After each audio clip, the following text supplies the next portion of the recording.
Bonjour à tous et bienvenue dans Come Together, la première émission dédiée aux professionnels de la communication du supérieur. Un nouveau rendez-vous qui vous est présenté par l'agence Madame Monsieur en partenariat avec l'ARCES, le réseau national des communicants de l'ESR, et c'est diffusé, comme à chaque fois, ici sur Campus Matin. Alors dans cet épisode 5, nous allons évidemment retrouver les rubriques habituelles, à savoir les actus de la com avec Émilie Broust, le kiosque de l'ESR pour une revue de presse et enfin un invité dans notre petit oral. Mais Come Together, c'est avant tout un débat et le débat du jour sera consacré à la communication responsable. Comment les communicants de l'enseignement supérieur peuvent-ils prendre à bras le corps les objectifs de développement durable fixés par l'ONU et de manière plus générique les questions de transition environnementale et sociétale ? Longtemps focalisés sur des enjeux académiques ou d'insertion ou encore de formation, les établissements doivent aujourd'hui démontrer leurs actions en faveur de l'environnement et de l'humain. Alors comment les communicants doivent-ils valoriser la démarche responsable de leurs établissements? C'est ce que nous allons voir dans l'épisode 5 de Come Together. Jingle.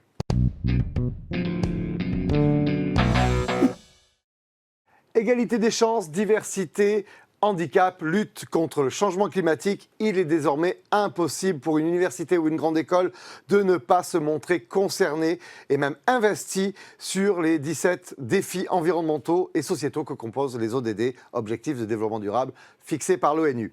Alors, conscients des enjeux, un grand nombre d'établissements ont déjà pris le problème à bras-le-corps et mettent aujourd'hui en avant leurs actions responsables, que ce soit des fresques, des colloques, des événements dédiés.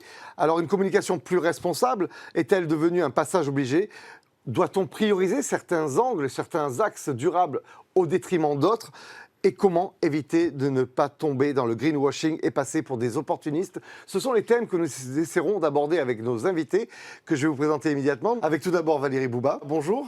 Bonjour à toutes et tous. Vous êtes directrice de la communication de l'Université Paris-Dauphine.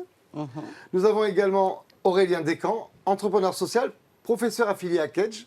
Merci d'être avec nous. Bonjour et merci. Et enfin, Santiago Lefebvre, directeur fondateur de Change Now, qui a édité l'année dernière le premier classement des écoles et des universités sur les questions environnementales, RSE, transition écologique et sociale. Bonjour. Avant d'aborder le thème, je dis bonjour à Émilie aussi. Bah ouais, ce serait sympa quand même.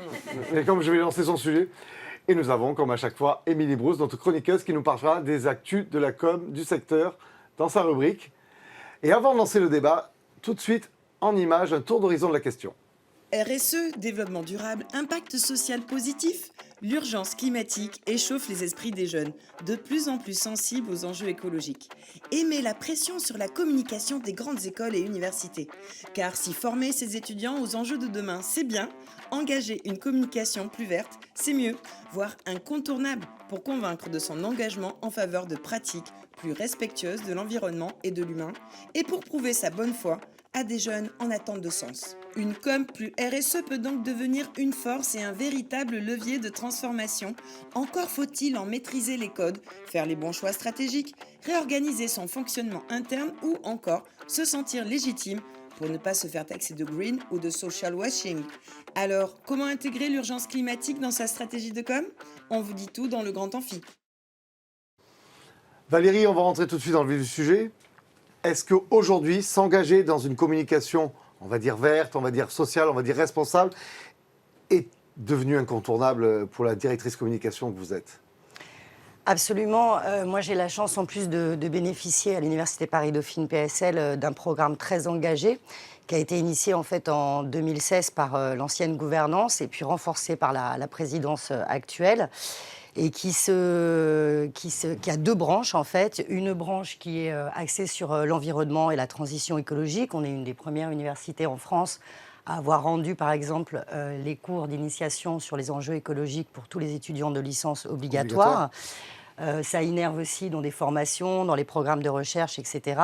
Et puis toute une autre dimension sur l'égalité et la solidarité, avec différents programmes, que ce soit l'égalité des chances ou le diplôme, par exemple, universitaire pour les réfugiés, le plan handicap, etc. Enfin, je pourrais en citer bien d'autres. Donc, je bénéficie, en termes de communication, effectivement, d'un socle avec des actions très engagées sur l'université et ses champs d'action. Donc on le voit, c'est étroitement lié au cœur du moteur. Le cœur du moteur est engagé, il est attaché à ces questions-là, et d'où votre travail est de vraiment faire parler d'université aujourd'hui sur ces thématiques-là, parce que vous avez un rôle à jouer. Oui, absolument, et faire écho également aux actions de la gouvernance. On vient de créer, par exemple, il y a quelques semaines, un des premiers conseils environnemental et social au sein de l'université. Donc c'est vrai qu'on a réuni une 50aine de parties prenantes qui sont très engagées pour porter ces actions. Donc pour nous, à la communication, un des enjeux, évidemment, c'est d'en faire écho, de les valoriser et de les porter plus haut. Voilà. Aurélien, on voit que les choses changent et dans le bon sens, puisque vous travaillez à Kedge. Kedge a été une école pionnière il y a 20 ans qui mettait les questions RSE au centre des débats. Quel regard vous portez sur cette évolution? Est-ce qu'on arrive à maturité? Est-ce qu'aujourd'hui, c'est un incontournable? Il faut que les établissements de formation parlent de ça. Effectivement, on est vraiment à un moment clé, là, je pense, le développement durable ou la durabilité ou la transition environnementale et sociale, peu importe comment on l'appelle, est vraiment en train de devenir un sujet. Moi, ça fait un peu plus de 10 ans que j'ai travaillé à Kedge et que je pousse ce sujet, avec d'autres évidemment. Et là, on sent qu'on est dans un point de bascule, on sent qu'il y a une pression, notamment des étudiants ou des accréditations et des rankings, on pourra en parler, je pense, pour faire de ce sujet un vrai sujet au cœur de la stratégie. On ne peut plus se permettre de faire du greenwashing, on doit démontrer ce qu'on fait et la communication est au service de ça. Donc nous, ça fait pas mal de temps qu'on pousse ça avec une double dimension. N'importe quelle université ou école a une responsabilité de site, de politique RH, parce qu'elle pollue, parce qu'elle consomme de l'énergie, comme n'importe quelle autre organisation. Et puis il y a le cœur de métier. Le cœur de métier, c'est l'éducation et la recherche. Donc qu'est-ce qu'on fait pour former les leaders de demain? Qu'est-ce qu'on fait pour mettre de la durabilité dans l'ensemble des enseignements et de la recherche? Il faut travailler sur les deux piliers. Il faut travailler sur l'exemplarité de son organisation et à la fois sur ce qui est dans le cœur du moteur de formation. J'imagine que vous devez être exemplaire sur les deux pans. Être exemplaire, c'est un bien grand mot. On a cette ambition, mais également de la modestie dans nos actions, parce que de toute façon, ce sont des actions qui s'inscrivent dans la durée, qui engagent de nombreuses parties prenantes. Et donc, on sait bien qu'on fait des pas, c'est step by step. Voilà, chaque action compte. Exemplaire, oui, on souhaite évidemment l'être dans ce qu'on fait. En tout cas, aujourd'hui, quel que soit le niveau de maturité des établissements, il faut en parler. Une école ou une université qui serait absente sur ce territoire de communication serait en décalage avec les attendus. Il faut en parler et il faut avoir des choses tangibles, je pense, pour rendre compte et démontrer ce qu'on fait. Nous, c'est dans ce cadre-là qu'on a cofondé Sulitest avec mon associé Jean-Christophe Carteron. C'est pour fournir un outil qui couvre pas tout le scope, mais sur la connaissance et l'acculturation des étudiants, mais aussi du staff sur ces questions-là. N'importe qui peut l'utiliser. Aujourd'hui, on a un test d'acculturation qui a été passé par 240 000 personnes dans le monde, dans une 50aine de pays. L'ensemble des écoles et grandes universités en France l'utilisent pour dire on fait plein de choses. On met du DD dans nos enseignements, dans notre recherche, dans notre politique de site, dans l'expérience étudiant. À la fin, on s'assure qu'à minima, pas seulement les étudiants de l'ASSO engagés ou les étudiants du master spécialisé, mais tout le monde a un socle minimum de connaissances et d'acculturation à ces enjeux et donc est capable de prendre des décisions cohérentes vis-à-vis de cet agenda. Alors vous, Santiago, vous êtes de l'autre côté de la table et également de l'autre côté de la barrière, puisque vous avez décidé, avec Change Now et les EcoStart, de porter un regard sur les actions en RSE, en développement durable des écoles. Pourquoi on est arrivé là? C'était un peu pour leur mettre la pression et leur dire il faut se mettre au niveau, ou c'est parce qu'il se passe des choses et que vous vouliez les valoriser? Alors, il se passe des choses, et j'allais dire, il se passe des choses de manière générale et majeure au niveau de la société. Hein. C'est-à-dire que pour moi, là, ça va au-delà des enjeux de communication. C'est toujours des enjeux de gouvernance, de direction que prennent les écoles, avant tout. Un peu comme, j'allais dire, on dit souvent, voilà, le regard est le reflet de l'âme. Et bien, quelque part, la communication doit être le reflet également de l'âme de l'école, quelque part. Et nous, pourquoi est-ce qu'on est allé sur ce terrain-là? C'est qu'en fait, il y a eu une rencontre avec des étudiants c'était lors de la COP Une étudiante, on était en 2019, on faisait l'ouverture de l'événement et j'ai posé une question à l'ensemble des étudiants qui était « Qui ici a profondément peur de l'avenir ?» Et là, 80% des mains se lèvent. Donc forcément, il y a un petit côté « Waouh, comment ça se fait que ces personnes qui viennent, qui font des cursus de formation supérieure… » Soit dans cette situation. Exactement. Et donc, le constat, c'était que, ils ne se sentaient pas forcément formés pour faire face aux enjeux dont ils savaient auxquels ils allaient devoir faire face. Et puis ensuite, il y avait aussi, de l'autre côté de la barrière, le fait qu'il y a des écoles et des universités qui étaient déjà en train de changer, et il n'y avait rien pour valoriser, pour montrer lesquelles étaient vraiment en avance de phase. Donc le dossier et l'étude que vous développez, elle est faite pour mettre en avant, mettre en lumière les belles initiatives, les écoles et les universités qui sont en avance, et pour inciter les autres, j'imagine. Tout à fait. En vrai, c'est vraiment une volonté de comment est-ce qu'on transforme de manière systémique on va dire l'éducation supérieure. Donc il y a plusieurs manières de faire. Soit on va en faisant du porte-à-porte et on essaie d'avoir une opération dans quelque sorte de consulting et d'essayer d'emmener école par école. Soit on se dit on change quelque part les règles du jeu. Et aujourd'hui, les règles du jeu, c'est de valoriser les écoles qui sortent des classements classiques, qui ne prenaient pas en compte les enjeux de transition environnementale et sociale. Et donc voilà, donc on a essayé justement, grâce aux EcoStart, à Deloitte également, de mettre des nouvelles règles du jeu à ce niveau. Vous sentez cette pression de la part des étudiants quand ils se renseignent sur les établissements, qu'il y ait des garanties que l'établissement fait des actions dans ces thèmes-là? Est-ce qu'aujourd'hui, ils vous demandent autant ça que la qualité de la formation? J'ai envie de dire qu'ils sont déjà largement mobilisés. Je n'ai pas parlé des associations étudiantes, mais par exemple, on a Dauphine Durable ou d'autres, où eux-mêmes déjà participent aussi à la COP, etc. Donc, ils n'ont pas besoin de nous pour avancer. Ils avancent déjà et effectivement, pour le coup, ils nous sollicitent ou nous motivent également dans nos actions parce que c'est l'ensemble des parties prenantes. Donc, qui ça sont vous amène, vraiment vos communicantes, à mettre en avant, à toujours être... à travailler aussi avec eux. Absolument. C'est un engagement de tous, voilà. Et de la même façon pour le personnel, ça va passer aussi, tu parlais tout à l'heure des RH, de la politique voyage, du calcul du GES, etc. Ça passe par... en fait, ça innerve l'ensemble. Il n'y a plus ceux qui travaillent sur la transition écologique d'un côté, l'égalité. Alors évidemment, il y a des groupes dédiés, mais il y a vraiment... Ça innerve l'ensemble des actions, de la formation, de la recherche. Voilà. Aujourd'hui, je crois qu'on est, et fort heureusement, dans cette dimension. Aurélien, je vais me faire un peu l'avocat du diable. Dans les écoles de management, on ne va pas dire qu'on a 100% des étudiants aujourd'hui ils viennent chercher une formation pour un job, un diplôme de grande école. De penser que tout le monde va être au taquet de votre investissement sur les questions ODD, est-ce que ce n'est pas un leurre? Est-ce que ce n'est pas tarte à la crème?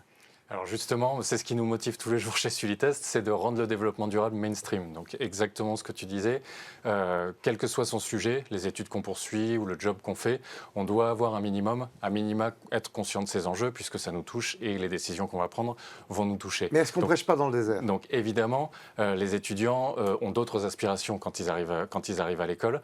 On ne va pas former que des directeurs développement durable ou des militants et des engagés ou des experts du développement durable. Par contre, notre truc, c'est de dire tout le monde doit avoir la base, tout le monde doit avoir l'acculturation de base et la connaissance de base, juste pour prendre des décisions en connaissance de cause.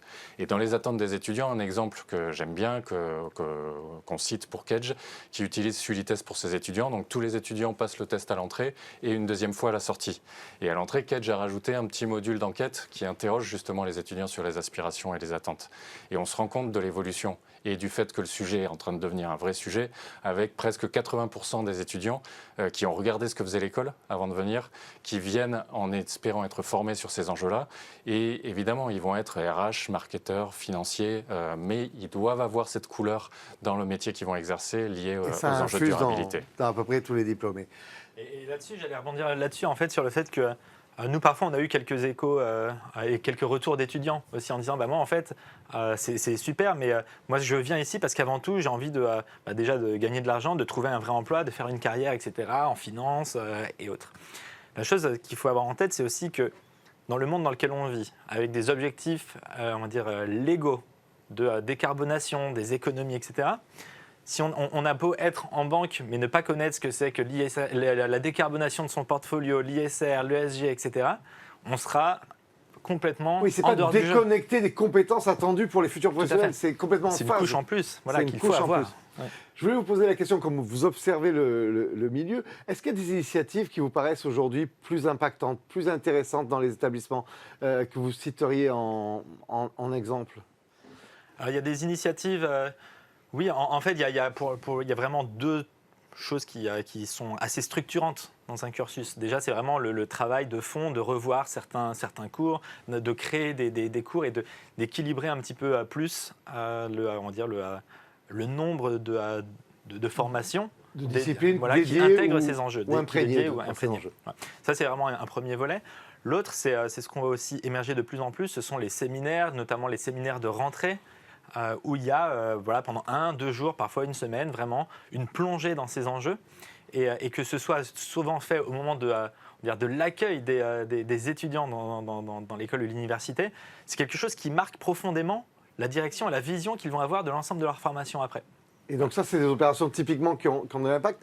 Est-ce que dans la galerie des actions que vous menez, il y a des choses qui, aujourd'hui, ont plus d'impact que d'autres? Est-ce qu'on n'en est pas encore trop à un niveau colloque, quelque chose de très cérébral? On n'arrive pas encore à créer quelque chose de vraiment marquant pour les étudiants? Si, c'est complètement marquant. Moi, en écho à ce que tu dis, effectivement, il peut y avoir des colloques ou des séminaires.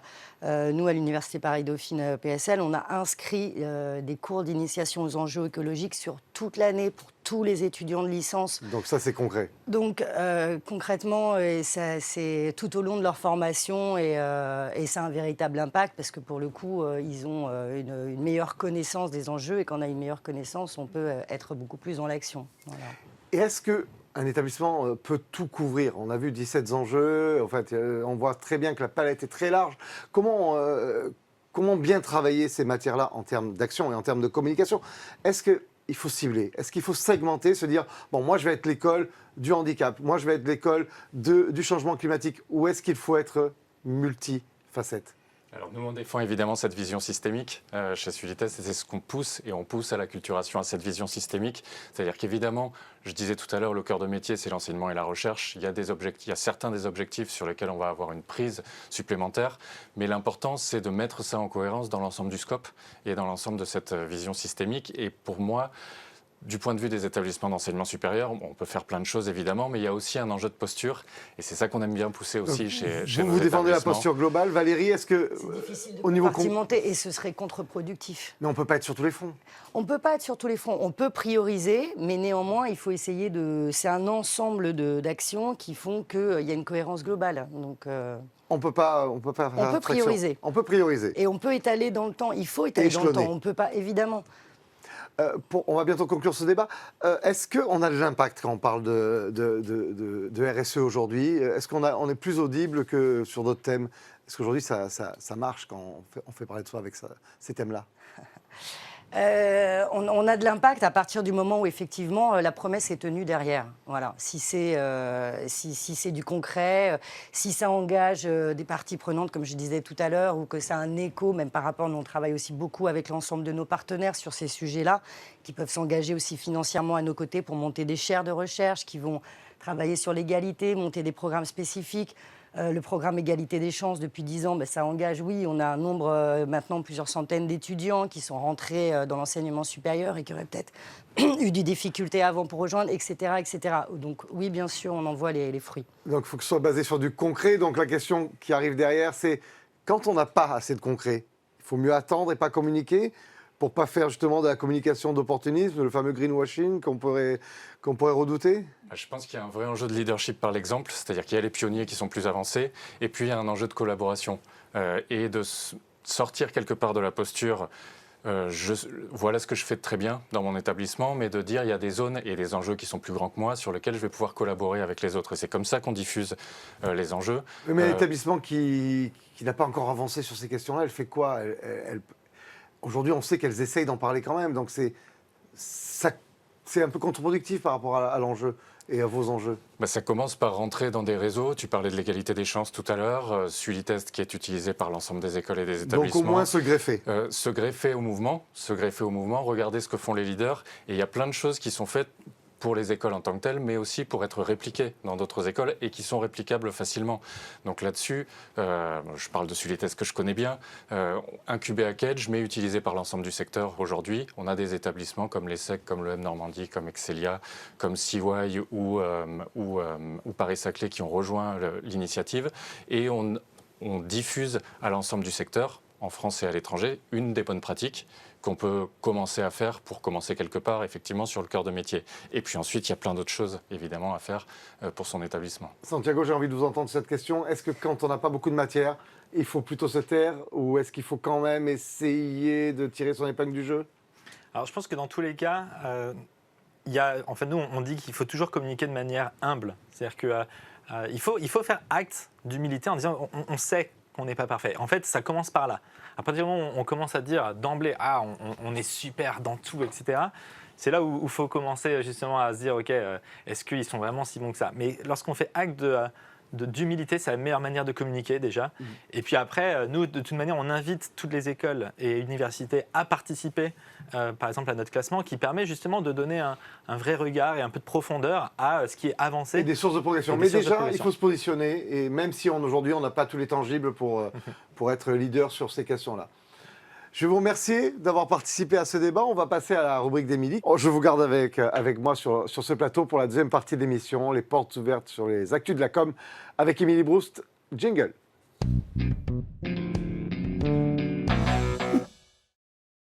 Quoi de neuf sous le soleil des écoles et des universités en termes de communication? Eh bien, plein de choses, évidemment. Alors, commençons par la réalité virtuelle, qui n'est pas que réservée à des geeks fans drogués de jeux vidéo. On s'en rend compte, la réalité virtuelle, évidemment, est entrée dans les ESR. On l'a vu d'ailleurs lors de notre dernier débat sur le métaverse. Oui. Exactement. Et puis, également, un outil pédagogique. C'est un formidable outil de communication innovant et certaines écoles commencent justement à s'y mettre, et notamment l'Institut Mines Télécom, qui a lancé un film en réalité virtuelle, un film de sensibilisation des élèves à la lutte contre les violences sexistes et sexuelles, créé avec l'agence Reverto. Alors c'est un dispositif de formation qui est consacré justement à cette thématique qui rentre dans le plan de lutte contre les violences sexuelles et sexistes et qui fait partie d'un dispositif de formation pour les étudiants et pour le personnel de l'Institut Mines Télécom. Alors le principe, vous êtes dans la peau de Léa, qui est une étudiante et qui va vivre ses premiers jours, des premiers jours où elle va subir des pressions, du harcèlement, et vous la suivez jusqu'à une soirée qui vire au drame. Alors c'est en incarnant dans un corps virtuel, en fait, cette jeune fille que vous vivez, toutes ces émotions, toutes ces sensations, ses peurs, ses doutes, ses pressions, son sentiment d'insécurité. Donc c'est très, très, très, très innovant, ça pousse très loin. Et c'est réservé aux étudiants de l'école? Et aux collaborateurs. Alors ce qu'il faut savoir, c'est que tous les primo-accès dans tous les premières années vont obligatoirement mener cette expérience. Jusqu'à aujourd'hui, environ 1100 étudiants qui l'ont mené. L'objectif, c'est 2500 étudiants et également collaborateurs. Donc, c'est très innovant. Et puis, ça permet justement, en incarnant ça, de faire passer des messages. Et c'est un super outil com. Deuxième actualité. Alors, quand on a une campagne de com qui marche, eh bien, on peut la reproduire. C'est une bonne idée. Et c'est ce que fait l'Université Lyon 2 qui renouvelle sa campagne d'image autour de son offre de master. Une campagne vraiment donc dédiée. 4 visuels autour donc d'accroches qui étaient déjà utilisés l'année dernière. Donc se former pour s'engager, se former pour transformer, se former pour penser et se former pour inventer. Donc 8 masters présentés. C'est rare, des campagnes qui sont vraiment dédiées comme ça sur des parcours de formation. Des vidéos seront également consacrées à chacun d'entre eux pour montrer la diversité des formations. Et l'autre intérêt en termes de communication, c'est que cette campagne a accompagné la période des candidatures justement au master sur leur plateforme e-candidat. Troisième information, l'Institut Carnot-Mine lance un podcast et ça colle à notre débat puisque c'est un podcast qui est dédié à la transition énergétique et environnementale. Donc là, ça a été créé avec Laure Caruso, qui est auteure de podcast et réalisatrice. Elle a déjà fait justement des podcasts autour de cette vulgarisation scientifique. Et là, le thème, eh bien, il est porteur, comme notre débat. C'est un bon moyen toujours d'incarner le podcast, des thématiques et en donnant la parole aux acteurs. Et là, dans ce cadre-là, des chercheurs, des chercheuses qui mènent le défi énergétique et qui proposent aujourd'hui des solutions. Enfin, pour conclure, une vidéo réalisée par HEC qui, elle aussi, a décidé de dédier un format vidéo sur son programme Grande École. Donc il y a quelques semaines, elle a lancé cette vidéo, 4 étudiants et des diplômés qui incarnent l'école, qui parlent, qui partagent leur expérience, qui donnent un aperçu de ce qu'ils vivent donc chez HEC Paris. Donc le message, c'est le programme Grande École vous ouvre ses portes. Bon, un film dédié à un programme avec de belles images du campus, la parole d'étudiants. On va dire que c'est toujours une bonne combinaison pour mettre en avant son parcours et pour projeter les étudiants. Presse Éduc, News Magazine et grands médias, tout ce qui s'est dit dans la presse et dans le kiosque de l'ESR, c'est maintenant jingle. Bonjour à tous et bienvenue sur ce nouveau numéro du kiosque de l'ESR. Je suis ravie de vous retrouver pour vous présenter les dernières actualités qui ont fait la une des médias. Au programme de cette nouvelle revue de presse, le dossier spécial du Monde dédié aux nouveaux membres du gouvernement, l'annonce de la prolongation des aides exceptionnelles dédiées au recrutement d'alternance sur RTL, le Parisien étudiant qui publie son nouveau palmarès des grandes écoles de commerce, un article des EcoStart dédié au Student Concierge Club, l'engouement des étudiants français pour la Corée du Sud mis en avant par le Parisien étudiant et le magazine Cosette qui est parti à la rencontre de femmes inspirantes lors de la nouvelle édition du concours Ingénieuse organisé par la CDFI. À la suite de la réélection du président de la République Emmanuel Macron, un nouveau gouvernement a été nommé. Le Monde a dédié un dossier spécial aux nouvelles figures marquantes de ce dernier choisi par la première ministre nommée Elisabeth Borne.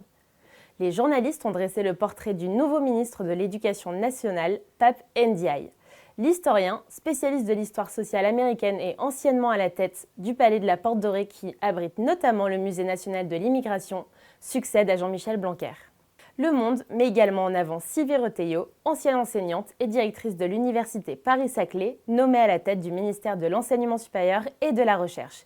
La nouvelle est tombée ce mardi 24 mai. Les aides exceptionnelles de l'État accordées aux employeurs qui embauchent des alternants seront prolongées jusqu'au moins la fin de l'année. Comme l'a indiqué Olivier Dussopt, nommé ministre du Travail, du Plein Emploi et de l'Insertion, invité à l'antenne de RTL Matin. Au micro de Benjamin Sportouche, le nouveau ministre indique que l'apprentissage a été l'un des grands axes du premier mandat d'Emmanuel Macron. Il se réjouit qu'un grand pari ait été réussi et il n'est absolument pas question de lever le pied. La saison des classements touche à sa fin et le Parisien étudiant a publié son nouveau palmarès des grandes écoles de commerce. Cette année, nouveauté. La rédaction a choisi de réaliser 2 classements, un premier dédié aux écoles post-prépa et un deuxième dédié aux écoles post-bac. Dans ce nouveau supplément du Parisien étudiant, on y retrouve notamment des articles dédiés à la quête de sens des nouvelles générations, à l'accompagnement très attendu des étudiants après 2 années de pandémie, l'alternance qui reste quand même une voie en or, le bouleversement de l'enseignement supérieur par le numérique, le retour des échanges à l'international, notamment en Europe, le tout accompagné de témoignages et conseils d'élèves ou encore d'alumni. Les EcoStart ont consacré un article au Student Concierge Club, une start-up qui répond aux besoins des étudiants en mobilité, même les plus inattendus. Bon plan, démarches administratives, conseils 24 heures sur 24 ou 7 jours sur 7, en vie personnelle, cette offre payante, accessible via une application, est déjà utilisée par plus de 600 étudiants, notamment au sein des écoles ou universités partenaires de la start-up. Toujours en lien avec l'international, le Parisien étudiant a également publié un article dédié à l'engouement des étudiants français pour le Hallyu, la vague sud-coréenne. Les journalistes mettent l'accent sur le fait qu'après un recul forcé dû au Covid-19, les étudiants ont de nouveau les yeux rivés vers le pays du matin calme pour partir y effectuer une année de césure ou même un séjour linguistique. Pour finir, le 19 mai dernier a eu lieu la 12e édition du concours Ingénieuse, un événement organisé par la CDFI pour célébrer les femmes ingénieures et promouvoir des parcours inspirants. Louise Huet, journaliste pour le magazine Cosette, a participé à la cérémonie. À cette occasion, elle a rencontré 2 femmes inspirantes, nommées engagés pour féminiser leur profession et lutter contre l'autocensure des filles au collège. Voilà, c'est tout pour cette semaine et c'est déjà pas si mal. On se retrouve bientôt pour un nouvel épisode du kiosque de l'ESR et des nouvelles actualités sur l'enseignement supérieur. À bientôt. À chaque émission, nous recevons une personnalité de l'ESR pour lui faire passer notre petit oral. C'est maintenant jingle.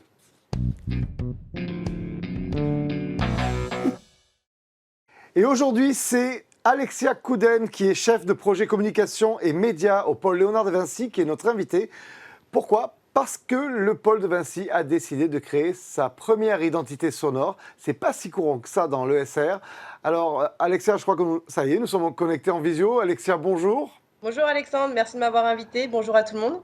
Alors, Alexia, comment est née cette idée de créer une identité sonore ? Est-ce que c'est un signe que vous arrivez à la maturité de votre territoire de marque ? Ça va dans la continuité en fait de l'évolution de l'identité visuelle qu'on a refaite en 2020 avec les 3 logos. Vous pouvez voir justement notamment derrière celui de l'EMLV et de l'Essive. Du coup, ça étend en fait notre territoire de marque et aujourd'hui en plus les chartes sonores sont très peu utilisées dans l'enseignement supérieur.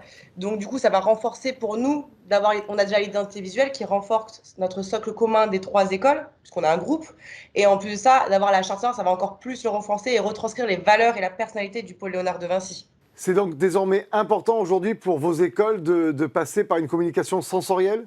Le brief de départ, déjà, c'était de coller à nos valeurs et notre personnalité. Simple. Ensuite, donc, du coup, c'était de retranscrire toutes ces notions-là, et sachant qu'il faut se rappeler que le pôle Léonard de Vinci, comme je le disais précédemment, on a 3 écoles. Dans ces 3 écoles, on a une grosse notion de transversalité qui est présente. Plus aussi une grosse notion de développement sur les soft skills et une dimension technologique et moderne. Donc, tout ça, déjà, il fallait le retranscrire. Également, il fallait faire aussi référence à Léonard et à la lyre. Donc, tout ça, il fallait y mettre dans le même panel. Ensuite, ce qui est important quand on crée une identité sonore, c'est de renforcer la qualité du discours de marque en étant identifiable sur tous les supports de communication par les différents publics. Et donc, du coup, d'accompagner aussi ces différents publics sur... il va y avoir plusieurs exploitations. Il va y avoir le côté Internet, le côté de l'attente téléphonique. On n'y pense pas assez souvent, mais il y a le côté aussi vidéo corporate, les vidéos pédago, donc pour les profs et par les professeurs, les podcasts également. Donc, tout ça, ça nous permettait de pouvoir renforcer cette qualité de discours de marque et de nous imprégner encore plus en tant que groupe Léonard de Vinci dans l'enseignement supérieur. Dernière question à Alexia, comment allez-vous utiliser ce jingle ? Où va-t-on le retrouver et comment vous allez l'exploiter ? Aujourd'hui, c'est important en fait de faire comme les grands groupes, comme la SNCF par exemple, parce que finalement, ils ont tout compris. Aujourd'hui, on entend le jingle de la SNCF, on sait que c'est eux, on voit le logo, on voit les gens qui travaillent, on voit les uniformes. C'est pareil, je peux en citer plein d'autres de marques. Il peut y avoir la marque DIM par exemple, on la connaît directement.